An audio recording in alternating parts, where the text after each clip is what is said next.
अवंती में अब कोई हिम्मत नहीं थी कि वो रूफ में जाके देख पाए कि आखिर हो क्या रहा है। तभी उसने अपनी नेबर दिया को कॉल किया और किसी तरह खुद को संभाल के दिया से रिक्वेस्ट की कि दिया अपनी बालकनी से देखे कि उनके रूफ पे कोई है या नहीं। उसने इंटेलिजेंटली कहा कि आदित्य ने गलती से सारी कीज अपने पास कार में रख ली है और इसी वजह से वो खुद रूफ को अनलॉक नहीं कर पा रही।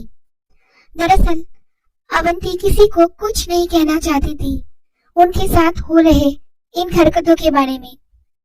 दिया की बालकनी अवंती के रूफ के बिल्कुल सामने ही था, इसीलिए अगर कोई उनके रूफ में होता तो वो शख्स दिया को तो जरूर दिखता। पर हैरानी तब पड़ी जब दिया ने कॉल करके कहा कि तुम्हारे रूफ में तो कोई भी नहीं है।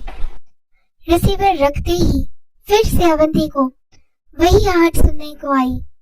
आरफ भी अब डर से सहम गया था और अपनी मम्मी के पास बैठ के रोए जा रहा था। उसी रात आदित्य ने जब सारी बातों को गौर से सुना तो उन्हें भी डर लगने लगा।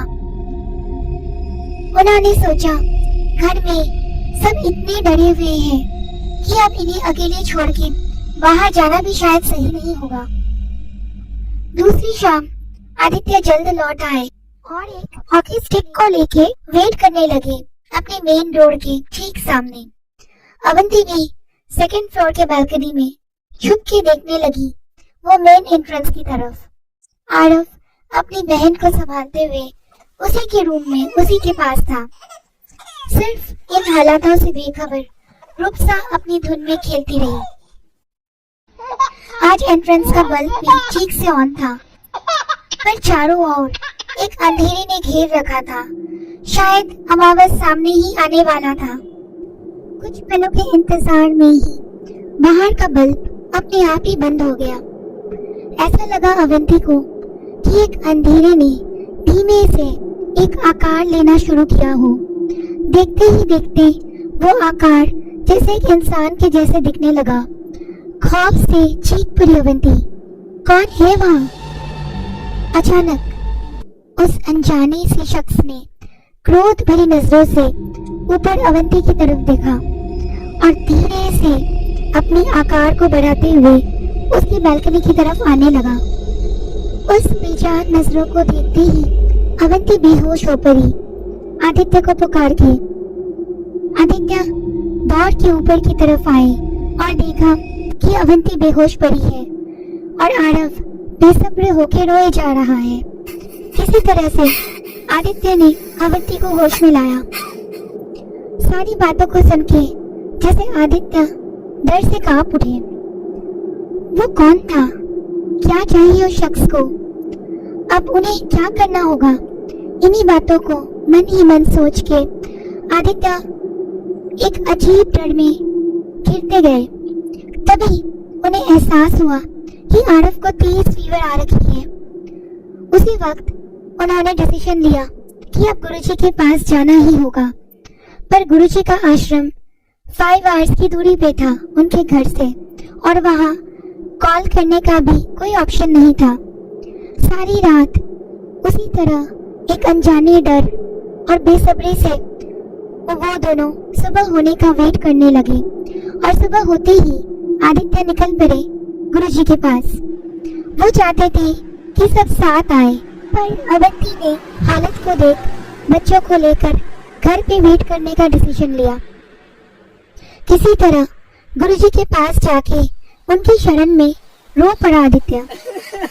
उन्होंने उस तांत्रिक की बात भी बताई गुरुजी को। सब सुन के गुरुजी थोड़ा सोच विचार किए और उठ के कहने लगे, इसी वक्त तुम्हारे घर चलना पड़ेगा। उसी तांत्रिक ने एक प्रेत को भेजा है तुम्हारी बच्ची के खून से अपनी प्यास बुझाने के लिए, ताकि वो प्रेत खुश होकर तांत्रिक को शक्तियां दे दे। आज अमावस्या की रात है और एक भी पल नष्ट नहीं कर सकते हम। आज अगर हम उसे रोक ना पाए तो वो प्रेत और भी शक्ति हासिल कर लेगा। उधर जोरों की बारिश और तूफान रुकने का नाम ही नहीं ले रहा था। दिन में भी अंधेरे ने घेर रखा था चारों ओर। देखते ही देखते शाम हो पड़ी और रात के अंधेरे से हर तरफ जैसे खौफ फैलने लगा। उस रात उनके एरिया में पावर कट भी था। सिर्फ 2 या 3 इमरजेंसी लाइट्स को ऑन करके सहम के बैठी थी अवंती उन दोनों बच्चों के साथ। फिर कहीं से एक नॉक की आवाज आई दरवाजे पे। थोड़ा सुकून मिला अवंती को, यह सोच के कि शायद गुरुजी आ गए आदित्य के साथ। दौड़ के दरवाजा खोला उसने, पर ये क्या, बाहर तो कोई नहीं था। एक अनजाने डर से कांप उठी वो और दौड़ के बच्चों के रूम की तरफ जाने लगी। डरती हुई रूम में जाती हुई जैसे वो बर्फ हो गई डर से। एक अनजाना डरावना शख्स रुक्सा की तरफ बढ़ रहा था, पर रुक्सा को पकड़ते ही जैसे वो पीछे की तरफ गिर रहा था। ऐसा 2-3 बार हुआ। फिर वो शख्स ने रुक्सा की गले की ताबीज को देखा। देखते ही जैसे वो गुस्से में बेकाबू हो गया और चीख उठा। तभी उसकी नजर पास में पड़े सोते हुए आरव पर पड़ी। खौफ से सहम के जैसे बेजान सी बनी खड़ी थी अवंती, और आरव की तरफ बढ़ती उस डरावने शख्स को देख जैसे अपनी अंदरूनी ताकत भी खो चुकी थी उसने, पर फिर भी हिम्मत जुटा के उसके सामने जाते ही अवंती ने उस शैतान को जा पकड़ा। उसने भी अपनी पूरी शक्ति से अवंती को ढकेल गिरा दिया। बेबसी भरी निगाहों से उस दृश्य को देखने पे मजबूर हो गई अवंती। जैसे चाह के भी कुछ करने के हालात में नहीं थी वो। इस डर में प्रार्थना करने लगी वो, और तभी किसी के आने की आहट सुनाई दी उसे। दरवाजे पे गुरुजी खड़े थे और साथ थे आदित्य भी। उन्हें देख अवंती की हिम्मत और आस दोनों लौट आई। गुरुजी ने तुरंत ही गंगा जल की कुछ बूंदे छिड़क दी उस शैतान पे। डर से टहल उठा वो शख्स, पर गुरुजी लगातार अपने मंत्रों का उच्चारण जारी रखे।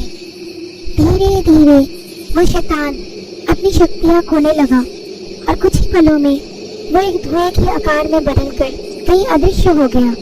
तभी अंधेरा भी धीरे से हटने लगा उनकी चारों ओर से। कुछ देर तक सबको संभाल के आदित्य ने गुरुजी से पूछा, गुरुजी आज तो आपने हमें बचा लिया, पर हम इस खौफ में कैसे जिएंगे, क्या करेंगे? गुरुजी के चेहरे पे एक अजीब सी शांति दिखी और थोड़ा मुस्कुरा के वो बोले, अब और किसी खौफ को मन में मत रखो।